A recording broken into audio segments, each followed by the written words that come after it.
tô mais aguentando, menino. Ô, Pedrosa. Mas sabe de uma coisa? Se falasse assim pra mim, olha, pra viver 24 vai ter que ser um início de 25 assim, Exato. eu trocaria.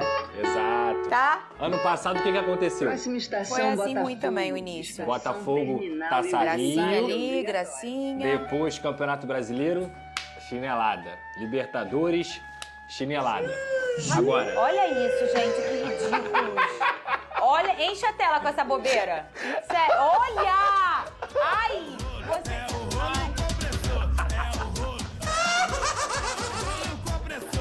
Pô, eu imitei igualzinho aquele dia, cara. Nenê tirou onda.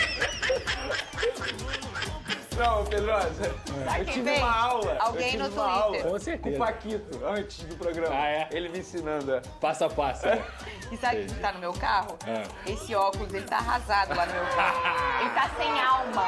Ele tá assim, tipo... Deixa ele guardado. Meu Deus, o que você fez comigo? Ele tá arrasado lá, jogado lá no meu carro. O negócio foi feio ontem também. Olha. Cara, Eu vou te falar, rapaz. começou o jogo, aí reserva. Eu falei, ai, gente, tá bom, eu tô já ficando preocupada. Tira esse negócio daqui, garoto. Quem fez essa palhaçada? Bota o nome aí. Quem é? Que isso aqui veio do telespectador. Com Não, não é certeza. possível. É? Com certeza. Parabéns pra quem fez. Ali, Montagenzinha. Eu achei que tivesse sido nosso é o quê? editor. Pé HD. É pé... No HD. segundo gol do tá. Madureira, Flamengo. ele já tava fazendo. Exatamente. Ai, e sabe quem tava ontem igual o Eduardo Paz com o Maricá? A Samantha Alves. Ah, por causa do Madureira, né? É, aqui Verdade. o Botafogo jogou mal, hein? Olha, foi de doer o olho. Olha, mas jogou mal, perdeu pro Madureira, o jogo foi 2-0. O time de o Madureira, né? O time da Zona Norte ainda quebrou um jejum de 5 anos sem vencer o Botafogo. 5 anos sem vencer, venceu quando? Ontem, rodou. O Botafogo até começou assustando em chute de Kaique e depois com Alex Telles em 2 tentativas. Mas a resposta do Madureira foi certeira. Vagninho subiu de cabeça e mandou no cantinho, sem chances para o goleiro Léo Link. O lance ainda foi revisado no VAR, que confirmou o gol. O Botafogo tinha dificuldade na criação e só levou perigo em cobrança de falta de Patrick de Paula. Já o tricolor suburbano fazia uma boa partida e quase ampliou em bela jogada de Guilherme. Kaique ainda teve chance clara para empatar e mandou para fora. Igor Jesus entrou e já teve uma grande chance, mas o goleiro Willis defendeu. E no rebote, João Vitor isolou. A resposta do Madureira foi decisiva. Evandro fez a bela jogada, invadiu a área e mandou no travessão. No rebote, Cauã Coutinho subiu de cabeça para fechar o placar. Final, Madureira 2, Botafogo 0.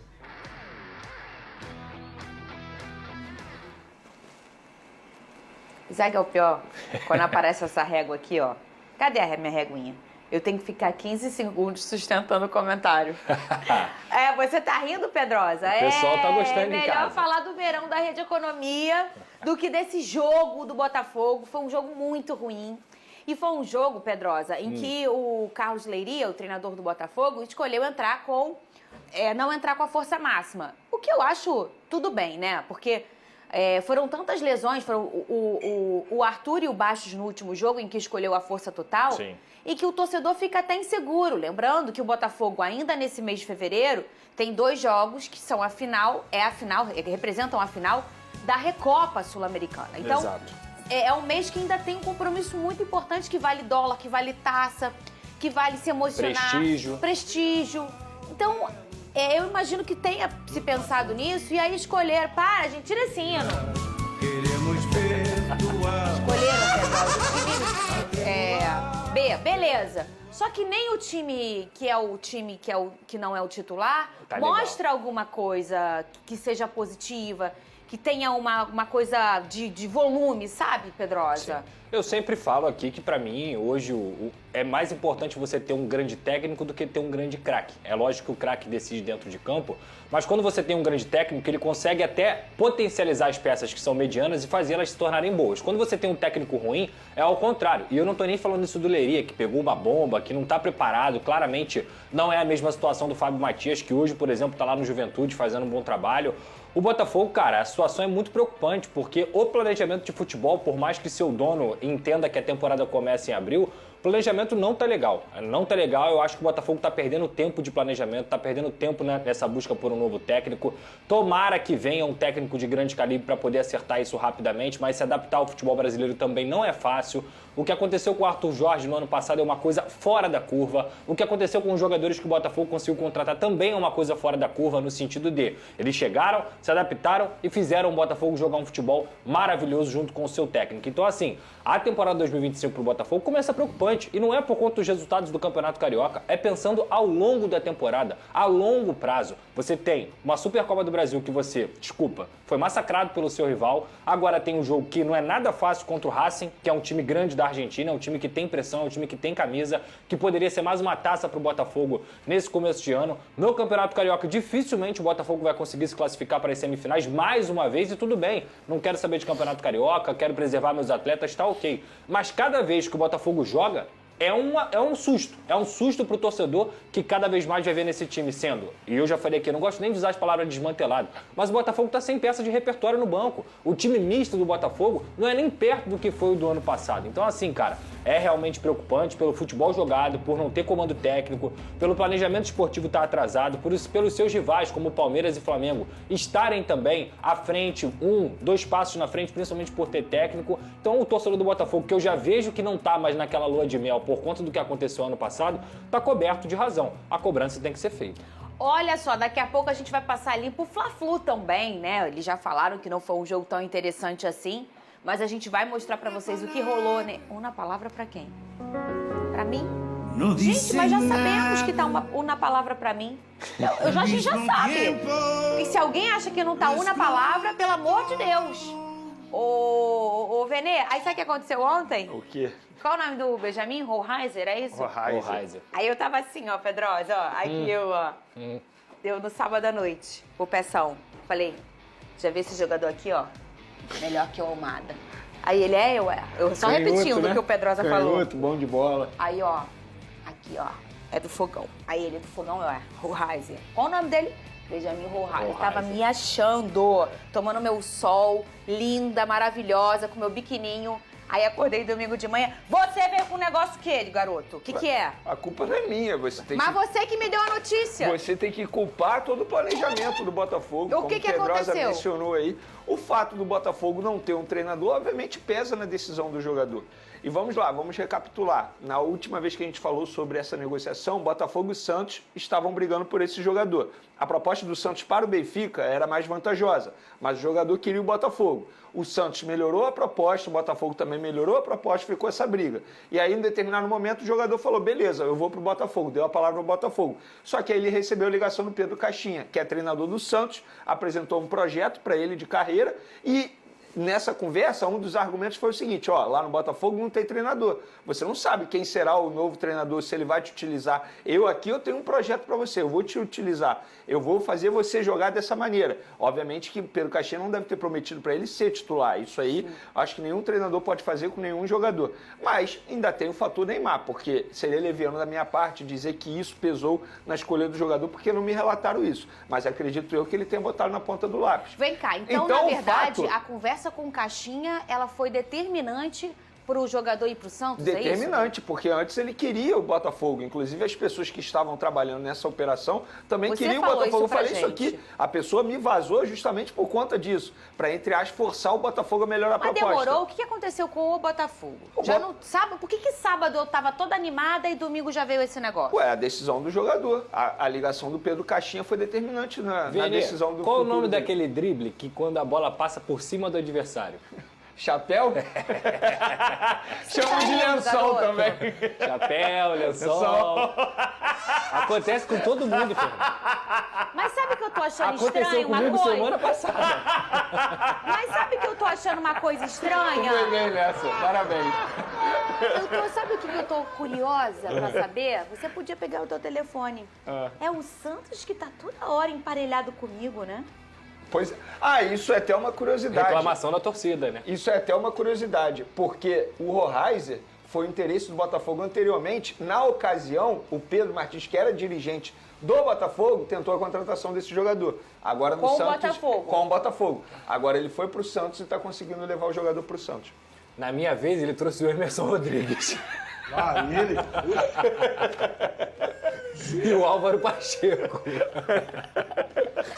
E caiu junto com o Álvaro Pacheco. Falou, não, falo. pelo menos ele voou de paraquedas com o Álvaro falo. Pacheco. Aí, Lá ele leva o raio.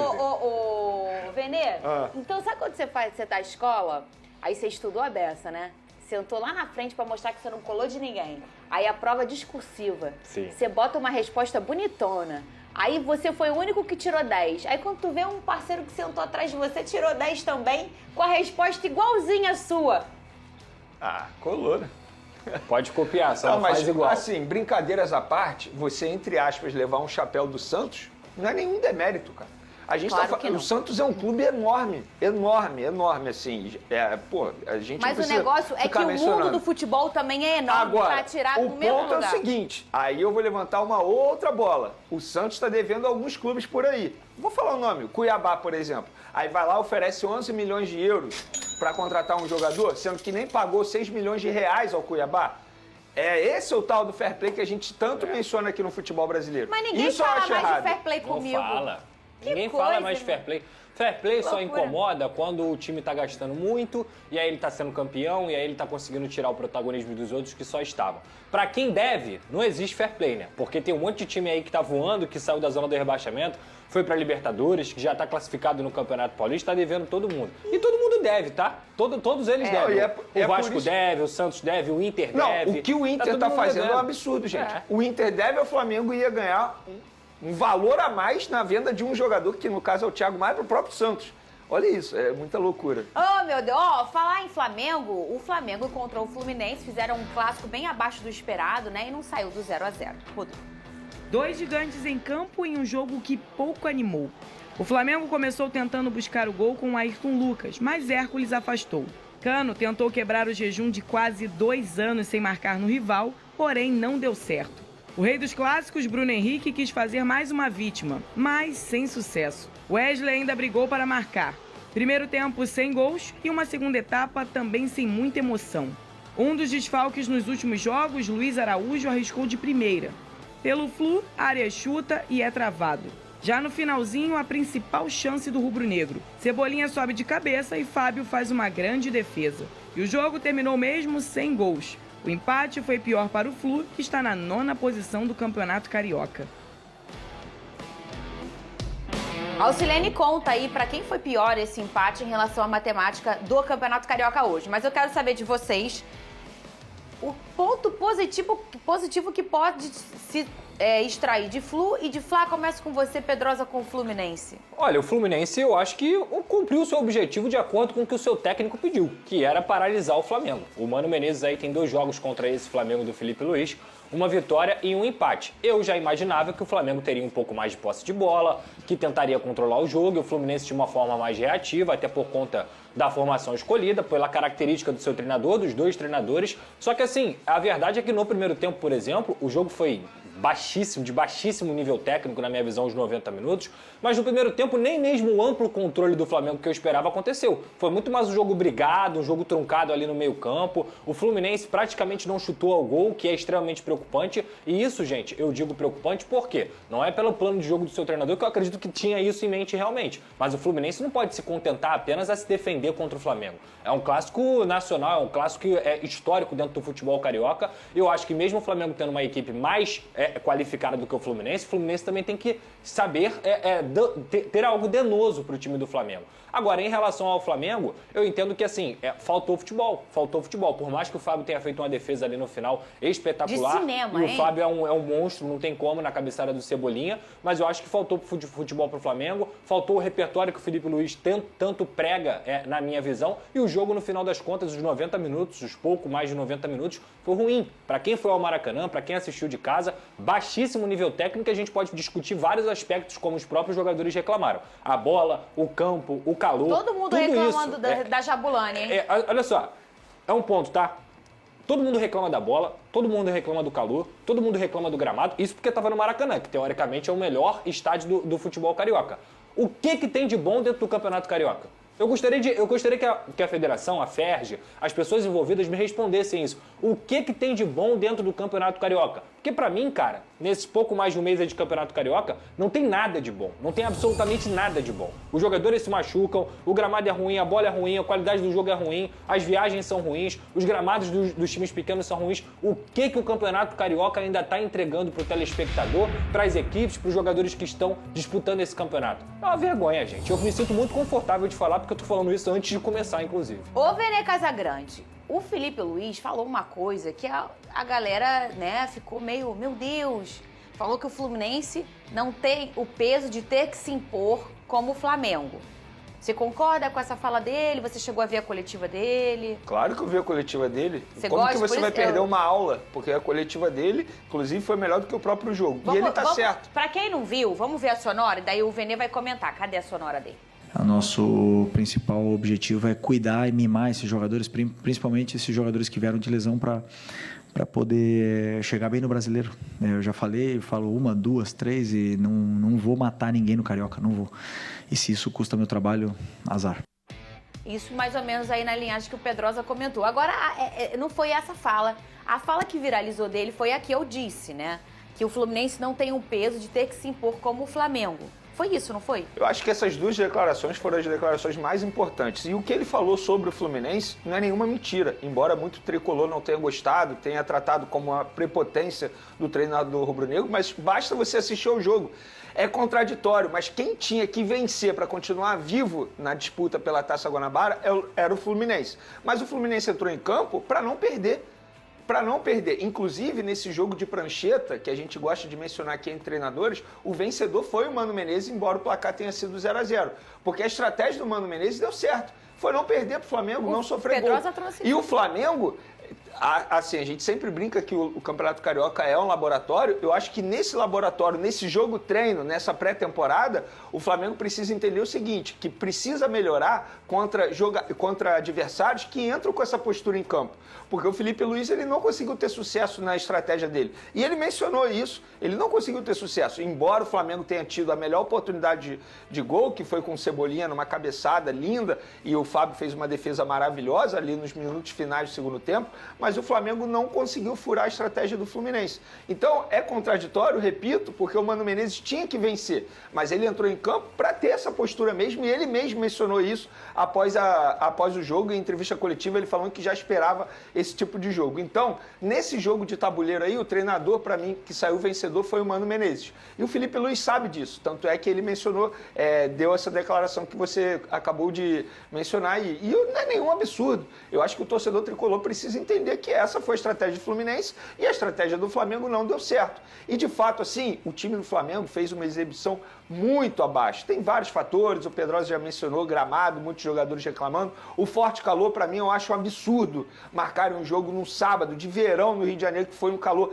absurdo, 4h30 da tarde. Inclusive, dá tempo de mudar. Flamengo e Vasco, no próximo sábado, também está marcado para 4h30. Eu espero que alguém mude. Ah, mas é a TV que escolhe. Gente, beleza, mas eu acho que a TV precisa se preocupar também com o produto. Porque a qualidade do produto foi horrível. Foi um dos piores jogos que eu vi nessa temporada. Foi muito chato de assistir esse Flamengo e Fluminense. E o Campeonato Carioca está ficando esvaziado por conta disso tudo que a gente está falando. O próprio público mostra isso. Não deu nem 40 mil pessoas presentes num Fla-Flu. Isso é um público muito abaixo. Então, se eu tiver que tirar algo de positivo do Flamengo nesse duelo, o setor defensivo, acho que o Pulgar fez uma baita partida, embora tenha sofrido o cartão amarelo, poderia até ter sido expulso num lance ali que eu considero polêmico. Polêmico, mas, enfim, fez uma grande partida, travou um duelo ali importante com o John Ares, mas fora isso, nada a salvar nesse jogo que foi muito abaixo do Flamengo. E só um ponto sobre a declaração do Felipe Luiz eu concordo com ele que nessa partida, por exemplo, o Fluminense não tem a obrigação de conseguir controlar o jogo como o Flamengo tem. Por quê? Porque esse é o momento. A gente está falando de hoje. Hoje o Flamengo tem uma equipe mais estrelada, hoje o Flamengo tem um treinador que se propõe a jogar de forma mais ofensiva e o Fluminense tem um treinador de maneira defensiva, podemos dizer assim, um cara mais pragmático. O Mano Menezes nunca fez times que brilham, nunca fez times que fizeram futebol maravilhoso. Isso nunca foi a característica do Mano Menezes. Mas se ele está se referindo à história, aí ele está errado. Não, ele se referiu ao jogo. Se ele tá se referindo, é isso que eu tô falando. Foi Se ele tá se referindo, eu assisti hoje, a coletiva e eu tenho certeza. Ele Ele falou sobre Enfim. esse jogo.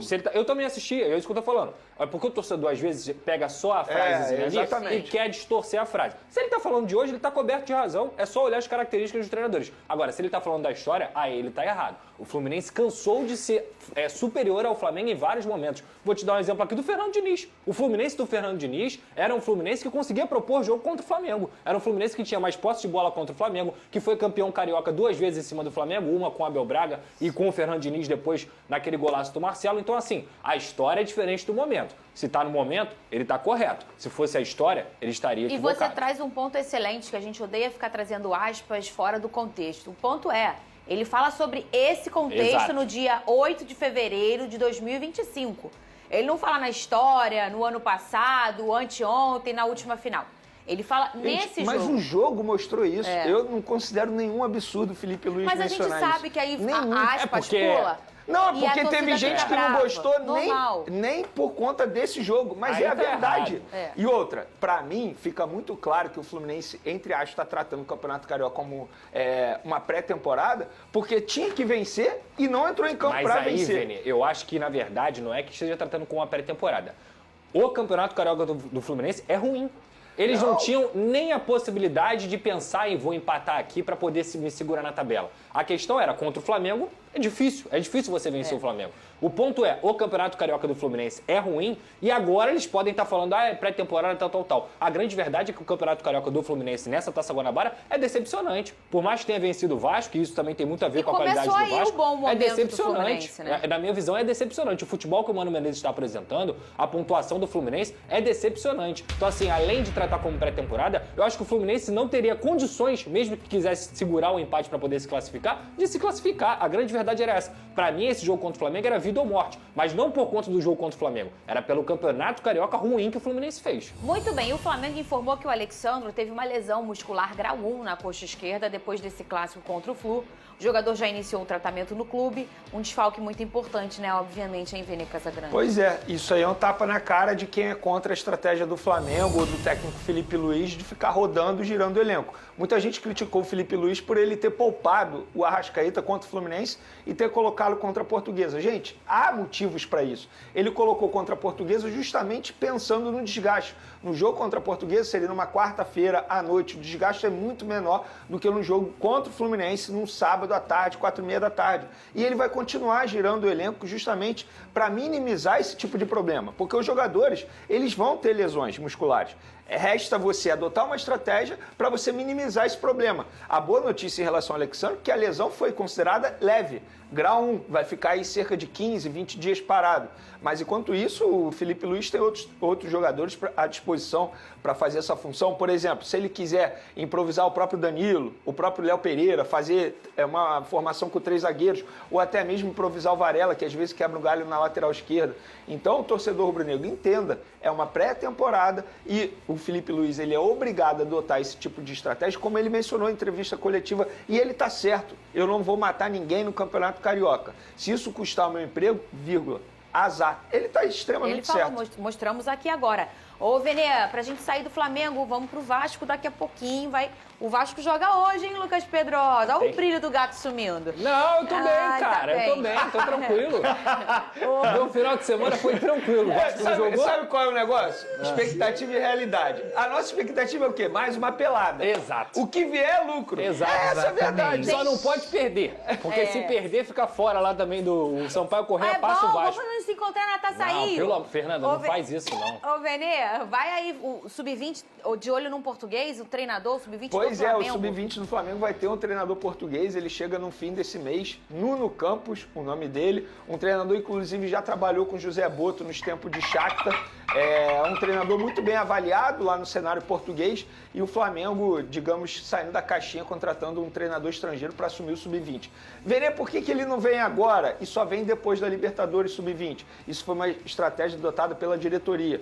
Porque se ele vem agora, entre aspas, ele já pega um grande desafio nesse começo de trabalho dele aqui no Flamengo. Então, por estratégia, o Flamengo preferiu ter esse novo treinador após a Libertadores Sub-20. Até lá o Kleber dos Santos continua e depois ele chega para assumir esse comando. Olha, no ano passado, quando chegou o Boto, quando anunciou o Boto, e vocês falaram que iam fazer essa palhaçada toda vez que o Vene falasse o nome dele. Eu achei que eles iam parar. Eu achei que não ia durar muito. A gente já tá na metade de fevereiro e toda vez que o Vene fala Boto, alguém E eu fala posso ser Boto. sincero, toda vez que eu falo Boto, eu já espero. É. Eu tô nessa Já vibe. tá na né? inteligência Já artificial. tá, não é possível. Olha aí, o Vascão enfrenta hoje o Sampaio Correia sem o Coutinho, né? Tá buscando o Vasco uma vaga na semifinal do Carioca. Rodou.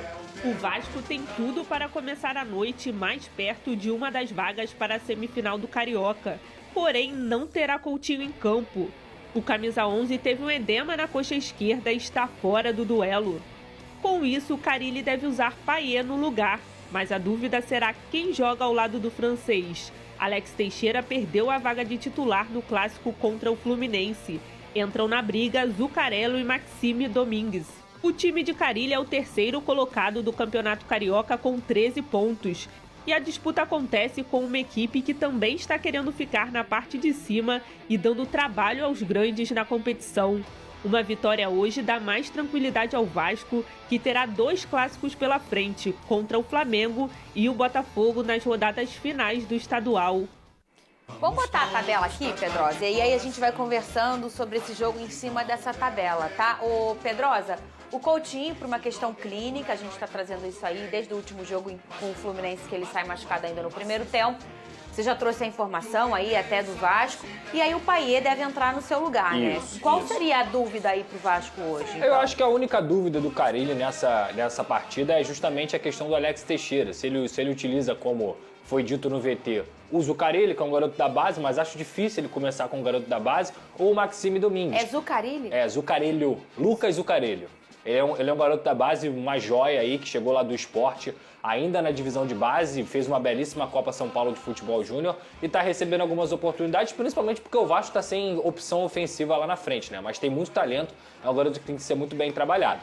E aí a grande questão aí que a gente pode analisar na tabela é o seguinte: o Sampaio Correia tem 12. Se o Sampaio Correia vence o Vasco, esse jogo inclusive vai ser lá no novo estádio do Sampaio Correia, primeira vez que o Vasco vai jogar lá em Saquarema nesse estádio, o Sampaio Correia vai a 15, tira o Vasco da zona de classificação, só que o Botafogo e o Flamengo, principalmente, ainda tem um jogo a menos. Então, assim, o Vasco ficaria numa situação de desvantagem, por quê? Porque teria 9 jogos e o Botafogo ainda tem 8 jogos, além do próprio confronto direto. Porque, tirando o Sampaio Correia, o Vasco pega Botafogo e Flamengo. No caso, Flamengo e Botafogo em ordem. Então, assim, hoje é o jogo que o Vasco, eu brinquei aqui, só não pode perder. Na verdade, não. O Vasco tem que ganhar. Porque se ganhar, vai a 16 e vai para o confronto do Clássico, tendo uma tranquilidade muito maior na tabela. Ganhando, vira vice-líder, fica ali a 1 ponto do Volta Redonda e vai jogar os Clássicos, podendo até empatar o Clássico para poder se classificar. Então, assim, é um jogo muito importante e que o Vasco vai ter que entrar para vencer o Sampaio Correia, não só para não ser ultrapassado, mas também pensando na classificação do Campeonato Carioca. Mas olha, tá tudo embolado, né? Tá tudo embolado. Olha aí, o Maricá com 12, o Madureira com 12... O Pedrosa já trouxe esse recorte aí que agora o Sampaio e o Vasco, eles têm um jogo a menos, né? Porque não fecharam essa rodada ainda. E o Botafogo e o Flamengo têm esse jogo a menos porque foi um jogo que foi adiado por conta da Supercopa. Mas, veja, tá tudo muito embolado. Sim. Assim, a realidade... Eu não vou com você não, tá? Eu vou com ele de novo. Vou falar de matemática, tá bom? Eu vou com o Pedro. Pra você ver, o Flu nem aparece, A cara. realidade matemática tá pra quem aí ainda? O Eu Madureira, acho, até o Madureira, o Flu não dá mais? Dá, né? Dá, mas assim, é muito difícil. Muito difícil, né? Porque é muita Muito gente difícil. na frente, tem que torcer, tem que ser uma combinação e ganhar tudo, né? Sim. O Flu já tem 9 jogos, porque já jogou essa rodada e não tem um jogo a menos. Agora, que loucura, hein? Eu já tô aí de olho na minha Taça Rio. Vocês querem a verdade? Isso aí não vai mudar nada na temporada, gente. Sério, de verdade. De verdade mesmo. O que vai mudar se o Fluminense não se classificar? O que vai mudar se o Botafogo não se classificar?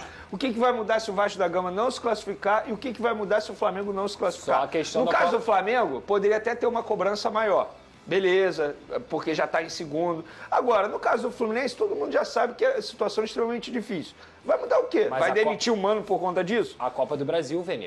Não, tudo bem. Aí beleza. Aí outro, é para a Copa do ano que vem, É do ano que vem. O esquema é simples. Os 4 que estão ali em cima se classificam para a Copa do Brasil. O campeão da Taça Rio, se classifica para a Copa do Brasil. A produção pode até me corrigir se eu estiver errado.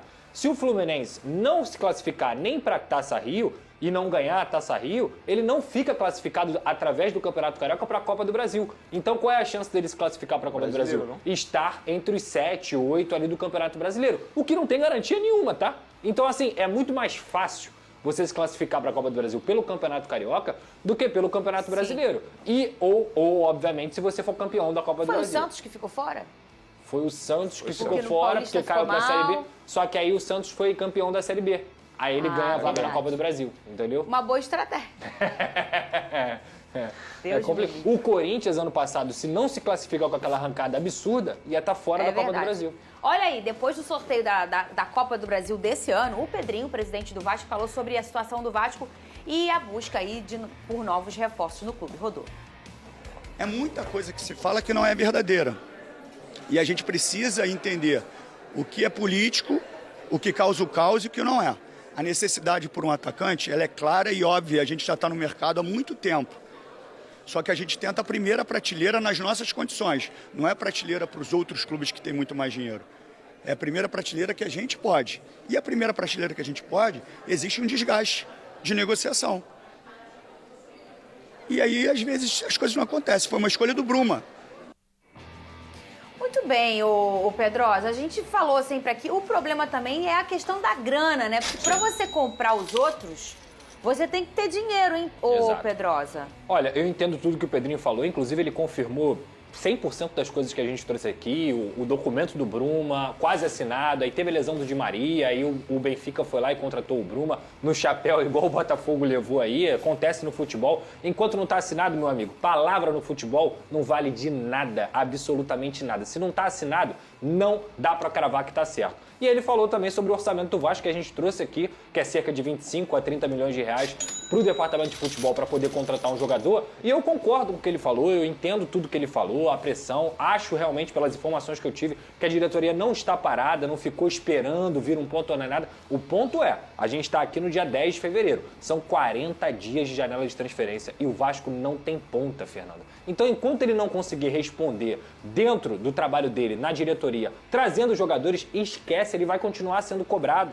ele vai continuar tendo as críticas e ele tem que saber lidar com isso. Eu entendo tudo que ele falou, realmente é muito difícil você administrar um clube sem dinheiro. Fazer futebol sem dinheiro é quase impossível. Venê sabe disso, como é que funciona o mercado de transferências, é complicado. Mas assim, um ponto. E tá inflacionado, né? Exatamente, mas assim, um ponta, dois pontas. Eles tiveram jogadores aí dentro do futebol brasileiro que ficaram, digamos assim, boiando. Posso citar vários aqui. Luiz Fernando foi para o Atlético Paranaense, Bolazia foi para o Cruzeiro, entre outros jogadores que a gente poderia citar aqui. O Coelho foi para o Atlético Mineiro. Então, assim, eu entendo a estratégia da diretoria. Eles miraram alto, quase trouxeram um bom ponta, que era o Bruma. Tentaram o Brian também, entendo tudo isso. Mas enquanto não entregar, meu amigo, o atacante, as opções de velocidade para o Fábio Carille, não dá para cobrar do treinador, não dá para cobrar do grupo e a diretoria vai continuar sendo criticada. Então é trabalhar e responder com trabalho. E às vezes até trazer um que não seja tão caro, mas um mediano, mesmo para você ter um ponta, já que o Carille trabalha desse jeito. Olha aí, o Atlético Mineiro venceu o Cruzeiro. Esse jogo teve o que foi falado muito, e a gente traz para esse programa bem carioca, é a expulsão do Gabigol depois da cotovelada no Lianco. Ele pediu desculpa pela falta, ele admitiu o erro, mas é uma falta clássica aí de expulsão, hein, Vene Casagrande?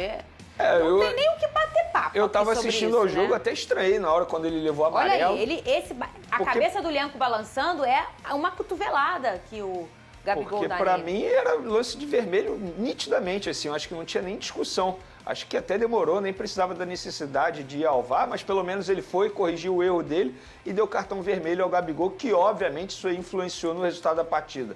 Você jogar com um a menos diante do Atlético Mineiro, que é um bom time também. Tem o Hulk, a gente precisa elogiar o futebol do Hulk, com 39 anos, está jogando em altíssimo nível. Parabéns pelo que o Hulk vem apresentando. Mas, de fato, o Gabigol deu mole, caiu na pressão do adversário. Existe uma rivalidade muito grande já entre as duas equipes desde o amistoso lá nos Estados Unidos. Ou seja, para mim, o Lianco, entre aspas, conseguiu entrar na mente dos adversários. E também destacar a bobeada do Fabrício Bruno, né, que acabou falhando ali no segundo gol do Atlético Mineiro. Não acompanhou muito bem o Hulk. Mas, enfim, eu acho que o Gabigol deu mole. Pelo menos ele sabe que deu mole, pediu desculpas à torcida do Cruzeiro e se tornou o jogador com mais cartão vermelho nos últimos 10 anos no futebol brasileiro, ao lado do Thiago Heleno, zagueiro do Atlético Paranaense. Então, não é nenhuma novidade. 12 cartões, né? Não é nenhuma novidade ele levar cartão vermelho. O que mais me estranhou foi ele levar dessa maneira, ainda no primeiro tempo, aos 29 do primeiro tempo. Então, de fato, o Gabigol deu mole e acabou influenciando o resultado da partida. Eu queria falar duas coisas desse jogo. Primeiro, mostra a cena certa, exata, por favor, se você conseguir, Anderson, em que ele leva o cartão, que eu quero mostrar uma coisa, eu quero mostrar um sonho meu. Eu tenho um sonho nessa imagem. Congela! Aqui o meu sonho. Scarpa? Você não tem, não, né? Eu tenho. Não tenho, não. Poxa, já tive. Uma outra coisa, obviamente que o Fabrício Bruno dá uma falhada ali, mas o que é o Hulk no auge dos seus 38 anos? 39, não? 39, né? Pelo amor de Deus, o Hulk, ele é uma potência física. O Lucas Pedrosa que me impressiona. Porque pouco a gente vê jogadores chegarem num nível de alto rendimento, aí como o Nenê, como o Zé Roberto, né? O Fábio, o goleiro. Mas ele chega e chega forte, né? É impressionante, né? O Hulk, ele já tá numa prateleira de ser um dos maiores ídolos da história do Atlético Mineiro. Verdade. E isso tudo ele retornando, jogando futebol. Lembra que a gente fica sempre na conversa? Quem são os melhores jogadores do Brasil? O Hulk, desde o momento que ele pisou no futebol brasileiro, ele é um dos três sempre. Sempre. Eu acho que ele só perde pro Everton Ribeiro, que também vem jogando muita bola no futebol brasileiro.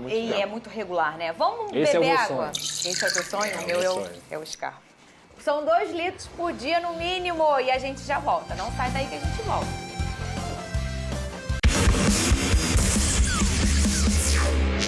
Muito bem, Pedrosa, você tem beijo pra mandar, Pedrosa? Tenho. 2 pessoas importantes pra mim fizeram aniversário. No sábado, minha prima Gabriela, parabéns, Gabriela, te amo. E no domingo, meu padrinho, que é meu segundo pai, Paulo, fez aniversário também, te amo.